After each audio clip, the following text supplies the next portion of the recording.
তো ডাক্তাররা এসেছেন, ডাক্তারের যে পদ্ধতি, যে 6 রকম বা 7 রকম যে ওদের পদ্ধতি রয়েছে, যে ডেথ সার্টিফিকেট দেওয়ার আগে যেটা করতে হয় সেটা করেছেন। পরীক্ষা করে তারপর ডেথ সার্টিফিকেট দিয়েছেন ডাক্তারবাবু। যথারীতি আমাদের ভাই বোন তাদেরকে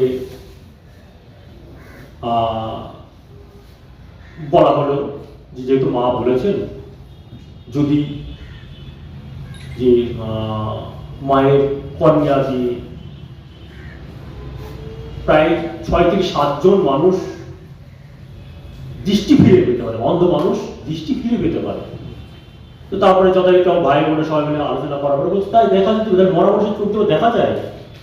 এবার সঙ্গে যারা ছিলেন ওনারা বললেন যে হ্যাঁ দেখা যায়, ডাক্তারবাবু বললেন যে হ্যাঁ দেখা যায়। বলে হ্যাঁ তাহলে মা তো মরেই গেছে, তো কবর দিলে হয় নষ্ট হবে, নষ্ট থেকে এটা নষ্ট জিনিস দিয়ে যদি দেখতেই পাই তো তাই করে দেখা যেটা ভালো ওজন করেন আপনারা। সেই মতো কন্যা কালেক্ট হয়েছে, তখন সম্ভবত ওই 3টের দিকে আশেপাশে হবে। তারপরে কন্যা নিয়ে চলে যায়। তারপরে যথারীতি মায়ের যে কবরস্থ করার যে পদ্ধতিগুলো সেগুলো চলছে। ঠিক 5টার দিকে তখন পাড়া থেকে 8-10 জন ছেলে এসে এরা মাছ বিক্রি করেছে, ওই চোখ বিক্রি করেছে ইত্যাদি ইত্যাদি করে ও যদি চিৎকার চালা শুরু করেছে। তারপর যথারীতি আমাদের যে আত্মীয় স্বজন যারা এসেছিল মারধর বা ইত্যাদিতে সবার কিছু করেছে। তারপরে পুলিশ আসলো, যথারীতি পুলিশ এসে বললো যে যেহেতু এইরকম এখানে অনেক অভিযোগ চলছে আপনাদের সেফটির জন্য নিয়ে যাচ্ছে। যখন থানাতে ঢুকি তখন 8টা সব থানায় ঢুকি। তো তারা যথারীতি আমাদের বসিয়ে ডাকলেন, ভালো। তো অন্যান্য যে পুলিশ কর্মীরা ছিলেন তারা একই কথা যে আপনি তো ভালো কাজ করেছেন, কোনো ব্যাপার নেই, তাহলে ওই ঝুট ঝামেলা ঠেকানোর জন্য নিয়ে এসেছি তো আপনাকে ছেড়ে দেওয়া হবে, কোনো ব্যাপার নেই, আপনি ভালো কাজ করেছেন। সব পুলিশ কর্মী একই কথা এবং আমাদের সঙ্গে ভালো সহযোগিতা করেছে, জল ওরা দিয়েছে, চা বা ইত্যাদি ইত্যাদি, কোনো ব্যাপার নেই। ঠিক রাত 1টার সময় অন্যান্য যে পুলিশ কর্মী আছে তাদের মধ্যেই শুনছি যে জানি না আইসি সাহেব কি সিদ্ধান্ত নিলেন, আপনি তো ভালো কাজ করেছেন, এই ধরনের আমরা আশা করি আইসি সাহেবের কাছে একদম পুরো এই কথা বললো আপনাকে কালকে কোর্টে তুলবে, কোর্টে গেলে আপনার জামিন দিয়ে দেবেন। যদিও আইসি সাহেব বললেন কোর্টে গেলেই জামিন দিয়ে দেবে, তাহলে এখান থেকে আমি তো কোনো অপরাধ করিনি। জানি না আইসি সাহেব কি বুঝলেন, পুলিশ কর্মীরা যা আদার্স যারা আছে তারা একই কথা। তো আমার প্রশ্ন একটাই, আইসি সাহেব আমি তো ওখানে মানে দূরেও নয়, আইসি সাহেব একটা পাশে ঘরে আছে, আমি পুলিশ টেবিলের ওখানে রয়েছি। ওনার ঘর থেকে আমার এই পুলিশ টেবিল পর্যন্ত আসা যাওয়া করতে হয়তো 1 থেকে 1.5 মিনিট সময় লাগবে। ভাই উনি আসতেন বা আমাকে ডাক করাতেন তো জিজ্ঞাসা একবার বলতে পারতো যে এই পেশাটা কি, উনি জিজ্ঞেস করেন। এবং হচ্ছে উনি যে পুলিশ কর্মীদের বলছে যে জানতো যে ওদের কাছ থেকে এই কাজ, ওরা এসব যেটা বলছে যে এই কাজটা জানতো। এবার আমার কাছে সবকিছু আছে, মোবাইলে সফট কপি আছে, সেটা আমি পাঠিয়েছি, পিডিএফ আছে, পিডিএফ দিয়েছি। আবার আর পুলিশ কর্মী আছে আপনি এই কাগজটা দিন তো, কি কি কাগজ আছে যাকে দিচ্ছি সবগুলোই হচ্ছে যে 4-5টা যে আমার কাছে পেপারসগুলো রয়েছে। তখন হচ্ছে ওই যথারীতি মোটামুটি কি বলবো 8টায় যখন থানায় ঢুকেছি তখন থেকেই আমি কাগজগুলো ওদের দেওয়া শুরু করেছি। তারপরে এর আগে আমাদের কাগজগুলো যেগুলো সবই ছিল এদিক ওদিকে সবগুলো আমার কাছে চলে এসেছে। তো তারপরে উনি তো বলেননি কোনো কিছু, সকালে ওদের নিয়ম অনুসারে মেডিকেল করিয়ে তারপর হচ্ছে কোর্টে নিয়ে গেছেন। কোর্টে তো ম্যাজিস্ট্রেট বললেন যে জামিন নেওয়ার পারবে। তো আমার প্রশ্ন একটাই, আপনাদের মাধ্যমে সেটা বলছি যে আইসি সাহেব উনি সিদ্ধান্ত নিলেন হ্যাঁ আমি অপরাধী, তো অপরাধটা কি, আমার অপরাধটা কি? তাহলে কি এই অঙ্গদান বা ব্লাড দান এগুলি কি অপরাধ? ভারত সরকারের আইন কি এটা অপরাধ বলে গণ্য করেছেন? সেটা আমার জানা নেই। আমি যত জানি ভারত সরকারের যে আইন তাতে অঙ্গদান বা ব্লাড দান বা কর্নিয়া দান এটা আইনে রয়েছে, কিন্তু আইস সাহেব কিভাবে কতটুকু পড়াশোনা জেনেছেন বা কি করেছেন সেটা আমার জানা নেই। তো তারপরে তো আমি তো ভিতরে, বাকি আপনারা যেটা করেছেন সবকিছুই আমরা কিছুটা জেলের ভিতরে যে খবরের মাধ্যমে পেয়েছি, এবং বাইরে বেরিয়েও সেটা আপনাদের জন্য বাইরে বেরোতে পেরেছি। আপনারা আমার এই দুঃখ সময়ের সময় মাতৃবিয়োগ এক শোক, সেই শোক কাটাতে না কাটাতে আমার সমস্ত ফ্যামিলি সহ আমি, আমার বড়দা, দুই বোন, আমার ভাই, সবাই মিলে আমরা সেই বরাদের পিছনে। শুধু একটা জিনিস আমি এই মিডিয়া বন্ধু আপনাদের মাধ্যমে বারবার আমি একটাই বার্তা দিতে বলছি মাননীয় মুখ্যমন্ত্রীকে, আমরা কিন্তু স্বাস্থ্য দপ্তরের যে নিয়ম সেই নিয়ম অনুসারে কাজ করি, এবং সেই নিয়ম ভারত সরকার করেছে, সেই ভারত সরকারের নিয়ম অনুসারে আমরা কাজ করি। তাই সেই কাজ করার পরেও আমাদের যদি বরাদের পিছনে থাকতে হয়, পরবর্তীতে আমাদের যে সমাজকর্মীরা যারা আছেন, যারা এই সমস্ত ব্লাড ডোনেট বা অর্গান ডোনেট যে সমস্ত যে অর্গানাইজ যেগুলো যারা করা হয়, তারা কি পরবর্তীতে এগুলো করতে সাহস পাবে না? এই কোতোয়ালি থানার আইসির মধ্যে এই ধরনের আইসি বিভিন্ন থানায় রয়েছে, তারা গিয়ে আমাদের গানাদের বলবে। তো এখনো আমি বারবার করে মাননীয় মুখ্যমন্ত্রীর কাছে অনুরোধ করবো, এই আইসি এবং আমার ওখানে যে 10-11 জন ছেলে যাদের নামে এফআইআর করা হয়েছে, এখনো আইনি কোনো শাস্তিমূলক ব্যবস্থা গ্রহণ করা হয়নি।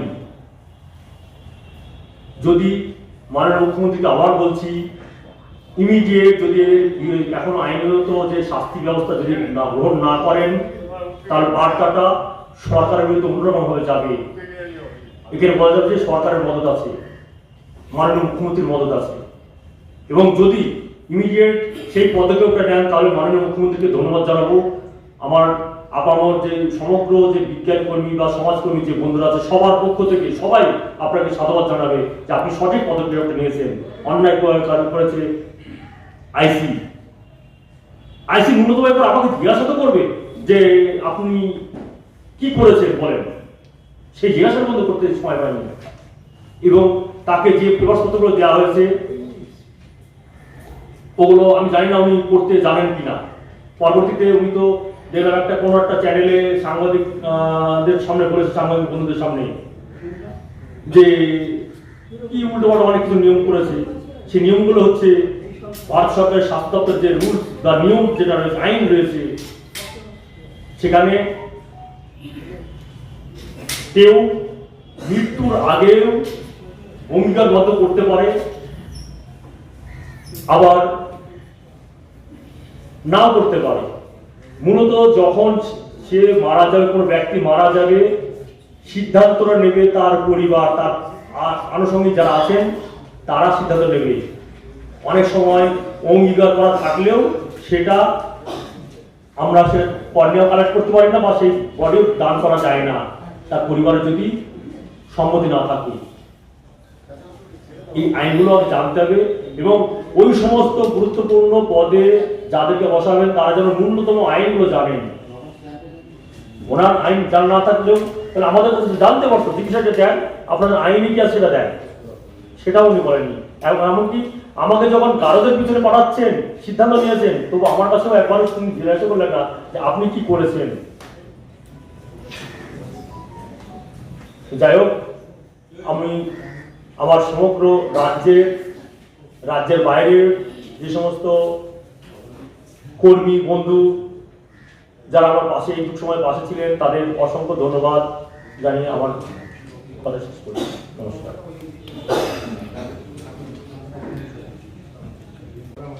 রাবিয়া বিবি শেখের স্মৃতির প্রতি সমবেদনা জানিয়ে এবং আমির চাঁদ শেখের এবং তার পরিবারের প্রত্যেক সদস্যর কাছে দাঁড়ানোর অঙ্গীকার করার ভিত্তিতে দু চারটি কথা বলব। 6 সেপ্টেম্বর 2020 সাল পশ্চিমবাংলার ইতিহাসে বোধহয় প্রথম একটা ব্লাড ডোনেশন ক্যাম্পে বোমা পড়ছে।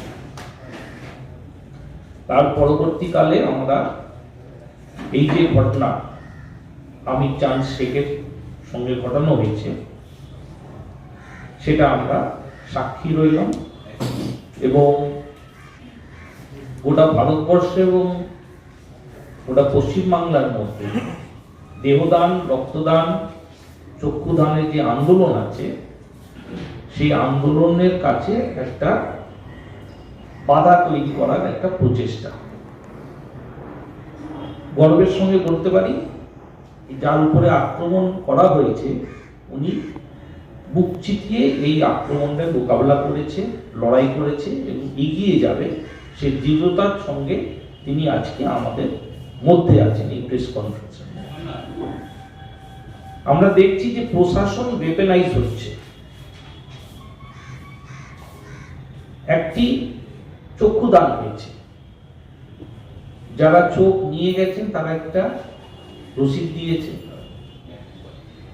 যিনি চক্ষুদান করেছেন ওনার অঙ্গীকার পত্র আছে, পরিবারের সদস্য তার সঙ্গে দাঁড়িয়ে আছে।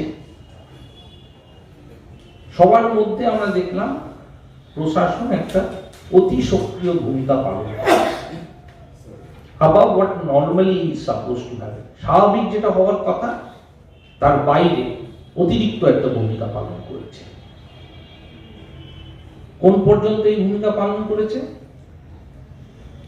যে ছেলে তার মায়ের মৃতদেহকে কবরস্থানে নিয়ে যাওয়ার কথা, তিনি হচ্ছে ওনার মায়ের দেহকে পোস্টমর্টম করে নিয়ে যেতে বাধ্য করা হয়েছে। অন্যায়ের মাপটা উপলব্ধি করতে হবে। সব থেকে নিকটতম আত্মীয়কে হারানোর পরে যদি প্রশাসন এই দুর্ভাগ্যজনক ঘটনার জন্য দায়ী হয়, তাহলে যেই দুষ্কর্ম হয়েছে তার ব্যক্তি, তার মাপের একটা হিসেব আমরা পাই। আর কি করা হয়েছে? যুক্তি দেওয়া হয়েছে যে কিডনি বিক্রি করা হচ্ছে। যার কাছে অভিযোগ পড়েছে তিনি একটা প্রাথমিক প্রশ্ন করতে পারতেন যে মৃতদেহের কাছ থেকে কিডনি নেওয়া যায় প্রতিস্থাপন করার জন্য। যিনি পুলিশের উচ্চতর কর্তৃপক্ষ আছে তাদের হচ্ছে স্বাস্থ্য ব্যবস্থার সমস্ত চিকিৎসকের টেলিফোন নাম্বার আছে, তার নিজস্ব একজন চিকিৎসক আছে, সেটা ফোন করে একটা জিজ্ঞেস করেন। উনি কনফিউজ হতে পারেন, আমি বেনিফিট অফ ডাউট দিচ্ছি, উনি কনফিউজ হতে পারেন, নাও জানতে পারেন। উনি জিজ্ঞেস করতে পারেন যে মৃতদেহ থেকে একটা কিডনি নিয়ে কি একটা জীবন্ত মানুষকে প্রতিস্থাপন করা যায়? একটা এফআইআর একটা লোক অভিযোগ করেছে, সে অভিযোগের হচ্ছে প্রাথমিক সারবস্তায় বস্তুটা দেখবেন না, করা হলো না। অনেক সময় উনি যা বললেন, উনি থানায় গেছেন, থানায় প্রায় 4 থেকে 5 ঘন্টা ছিল, অনেক সময় ছিল এই বিষয়গুলো হচ্ছে আলোচনা করা যায়।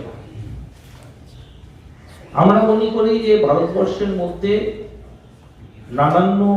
নানান ধর্ম, জাতি, উপজাতির লোকজন যারা অঙ্গদান করছে, দেহদান করছে, অঙ্গ প্রতিস্থাপন করার জন্য এগিয়ে আসছে, ব্রেন ডেড যাদের আছে, তারা ভেন্টিলেটর আছে, তারা অঙ্গদান করছে। নানান সমস্যার দিক থেকে তাদেরকে এই বাধাগুলো অতিক্রম করতে হবে। আমি হাজ কমিটি অফ ইন্ডিয়ার সদস্য ছিলাম 2009 থেকে 2012। 2012 সালে আমি হাজ মুভমেন্টের সময় মক্কা মদিনা গিয়েছিলাম।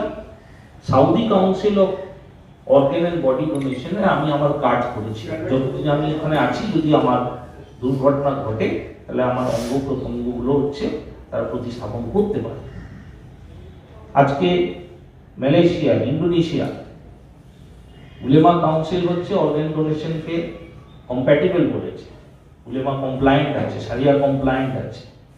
পাকিস্তান বাংলাদেশে 2015 সালে গণদর্পণের নেতৃত্বের সঙ্গে ব্রজদার সঙ্গে জমায়েতের সঙ্গে একটা সমস্যা হচ্ছিল, তখন হচ্ছে শেখ মুজিবুর রহমান মেডিকেল কলেজ, ওখানে একটা অনুষ্ঠান করা হয়েছিল, ব্রজদা গিয়েছিলেন, আমি গিয়েছিলাম ওনার সঙ্গে এই অঙ্গ প্রত্যঙ্গ এবং অন্যান্য দেহদানের বিষয়কে উপস্থাপন করার জন্য।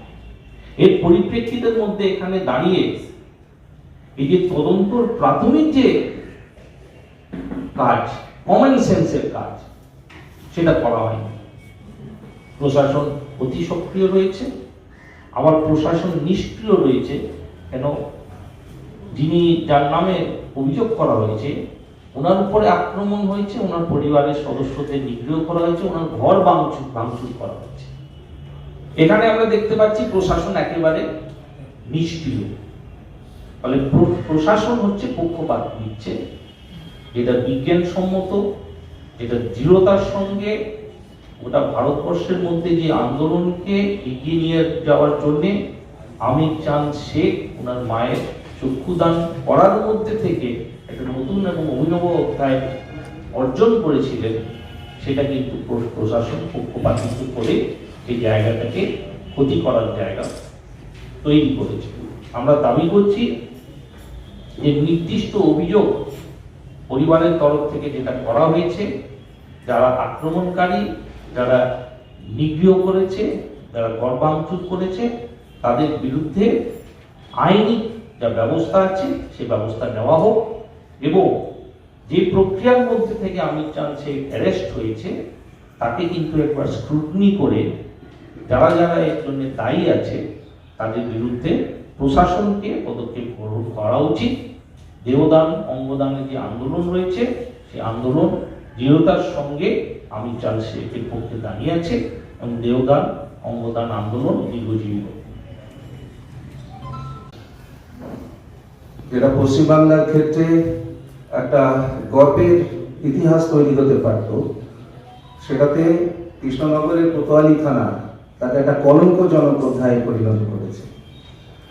আপনারা শুনলেন যে সমস্ত নিয়ম কানুন মেনে কাগজপত্র থাকা সত্ত্বেও তাকে তার সিকিউরিটির জন্য এরকম একটা ছেড়ো যুক্তিতে কোতোয়ালি থানার পুলিশ তাকে গ্রেপ্তার করে। শুধু না, আমরা বললাম হেফাজতে রাখার দরকার ছিল। 8 তারিখের পরে 10 তারিখে প্রায় 40টা সংগঠন সেখানে যুক্ত হয়ে আমরা বিক্ষোভ জানিয়েছিলাম এবং থানায় ডেপুটেশন দেওয়া হয়েছে। তাকে সরাসরি প্রশ্ন করা হয়েছে যে গ্রেপ্তারটাই কি একমাত্র ছিল নাকি আপনার কাছে? আপনি তাকে হেফাজতে দিতে পারতেন, আত্মীয় পরিজনদের খবর দিতে পারতেন তার নিরাপত্তার জন্য। কোনো কিছু না করে তাকে গ্রেপ্তার শুধু করলেন তা না, তাকে পরের দিন কোর্টে প্রডিউস করলেন। এটা হতে পারে কখনো? এই যুক্তি কখনো দাঁড়াতে পারে না। এইটা একটা কলঙ্কজনক অধ্যায়। যে মানুষটাকে ফুলের মালা দিয়ে বরণ করার দরকার ছিল তাকে জেলে পাঠিয়ে তাকে লস্যি খাওয়ানো হচ্ছে, এবং তারপরেও সে কোর্টের ক্ষেত্রেও যে তারা রায়টা দিলেন, তাকে জামিন দিলেন না, তাকে পোস্টমর্টমের জন্য পাঠিয়ে দিলেন। এটা আনপ্রেসিডেন্টেড। পশ্চিমবাংলার ক্ষেত্রে জনবিজ্ঞান আন্দোলন এবং মনোনীত দেহদান অঙ্গদানের ক্ষেত্রে এ ধরনের কোনো ঘটনা আগে ঘটেনি। এটাও আমরা খুশি হতে পারছি না যে তারা সেখানে তাকে পোস্টমর্টমের জন্য পাঠালেন। যার শরীর, যিনি এগিয়ে থাকা একজন মা, সেই মা তার চোখ দান করেছেন তার সাথে, তার ছেলের সাথে পরামর্শ করে, তার বডিটাকে মাটি না দিয়ে তাকে আবার করতে হবে, সেখান থেকে তাকে আবার ছিন্ন বিচ্ছিন্ন করতে হবে তার শরীরটাকে। কেন? কেউ কেউ অভিযোগ করেছে তার থেকে কিডনি তুলে নেওয়া হয়েছে। তা কোনো কথা? একটা শরীর থেকে কিডনি তুলে নিলে তার কোনো চিহ্ন থাকবে না? এই কোনো ইনভেস্টিগেশন আপনারা করলেন না?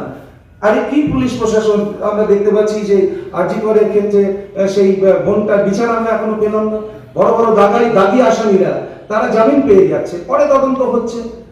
নানা রকম আর্থিক দুর্নীতির ক্ষেত্রে দেখা যাচ্ছে এলাকায় এলাকায় যাদের ধরে নিয়ে যাওয়া হয় তাদেরকে জামিন দিয়ে দেওয়া হয়, পরে তাদের তদন্ত হয়, কোর্টে হয়। কোনো ধরনের কিছু তদন্ত তারা করলেন না, কলঙ্কজনক অধ্যায় করলেন।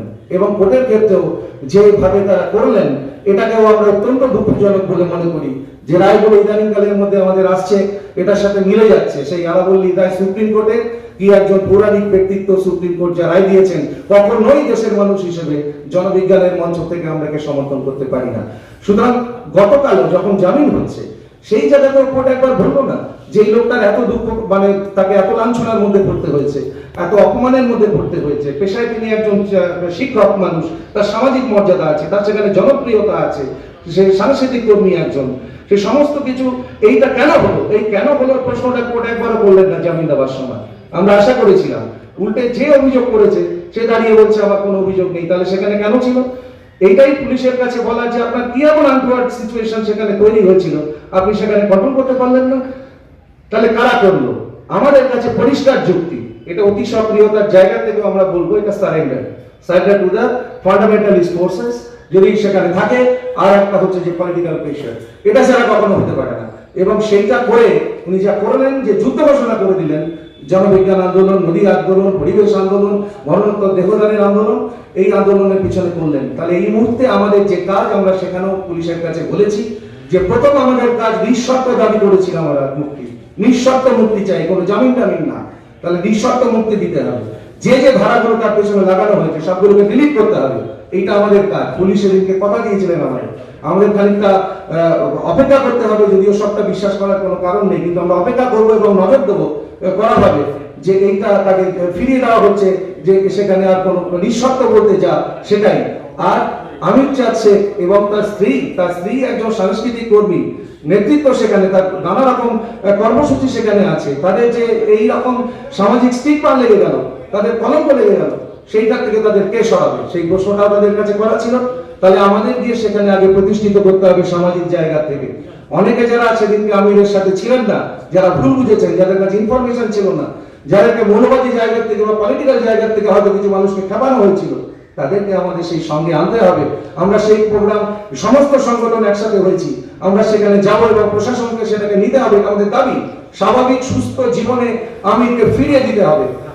আর হচ্ছে গিয়ে থেকে যাচ্ছে যে এই যে যারা করলো এর পেছনে তাদের কি আছে, কিন্তু তার থেকে ইম্পর্টেন্ট যে নিঃশর্ত মুক্তি, তাকে সুস্থ সামাজিক জীবনে ফিরিয়ে দেওয়া, সমস্ত স্টিগমাকে করে দিয়ে, আর তার সাথে এটা যারা ঘটালো তাদের কি হবে, সেই জায়গায় আইন কানুনের জায়গাগুলো যা আছে, বিকাশ দা এখানে আসার কথা আছে, আমরা সেখানে পরামর্শ করবো, সেই জায়গাটা দেখতে আমাদের ভবিষ্যতে দেখতে হবে। কিন্তু আমাদের যেটা ভালো লেগেছে, ভালো লাগার ব্যাপার, পজিটিভ ব্যাপার, এত সবের মধ্যে থেকেও আমিরকে জেলের মধ্যে, আমিরকে সামনে রেখে জেলের বাইরে পশ্চিমবাংলা জুড়ে জনবিজ্ঞান আন্দোলনগুলো, তাদের নানান রকম তাদের মতামত আছে, ইত্যাদি আছে, কিন্তু এই প্রশ্নে তারা সবাই মিলে যে এক জায়গায় এসছেন, এটা আমাদের একটা বড় পাওনা। এবং সেই আমিরের এই জায়গাটাকে কেন্দ্র করে ভবিষ্যতে এই বাতাবরণ যেটা তৈরি হয়েছে, সমস্ত সংগঠনকে নিয়ে এটা আমাদের কাজ হবে বাঁচিয়ে রাখা। অতন্ত্র প্রহরীর মতন যাবতীয় তাই করা যাবে না। পরিবেশের উপরে আক্রমণ, নদীগুলোর উপরে আক্রমণ হচ্ছে, স্বাস্থ্যের উপরে আক্রমণ হচ্ছে, বিজ্ঞান মনস্কতার উপরে আক্রমণ হচ্ছে। এই সবাই আমরা যেটা আছি, বড় একটা মঞ্চ আমাদের তৈরি হয়েছে আজকে গোটা রাজ্য জুড়ে আমিরকে সামনে রেখে, সেইটাকে আমরা বিকশিত করবো। এটা প্রধান কাজ হিসেবে আমাদের সামনে আছে। এই কাজ এইটা আমির জেলের মধ্যে থেকে আমাদের পশ্চিমবাংলার কাছে উপহার দিয়েছে। তাই আমিরকে, আমিরের পরিবারকে এই লড়াকু যে অবস্থার মধ্যে থেকে এইরকম একটা অবস্থায় আমাদের ইতিবাচক সিলভার লাইনিং আমরা দেখতে পাচ্ছি, সেইখানে আমরা তাকে সমস্ত অভিনন্দন জানাবো, অভিবাদন জানাবো। আজকেও গণদর্পণ এখানে করেছেন, সবাইকে ডেকে নিয়ে, যে যেখানে যেখানে গোটা রাজ্যের ক্ষেত্রে প্রতিটি জেলাতে এই কর্মসূচি হয়েছে, সবাইকে নিয়ে এইটাকে আমরা লিখে দিতে চাই। এবং যা যা দাবিগুলো আমাদের নিষ্পত্তি হয়নি, সেই সব দাবিগুলো নিয়ে খুব নজর দিয়ে দৃঢ়তার সাথে থেকে আমরা সেখানে ময়দানে থেকে সবাইকে সেই দাবিগুলোকে আদায় করব, এইটুকু বলা।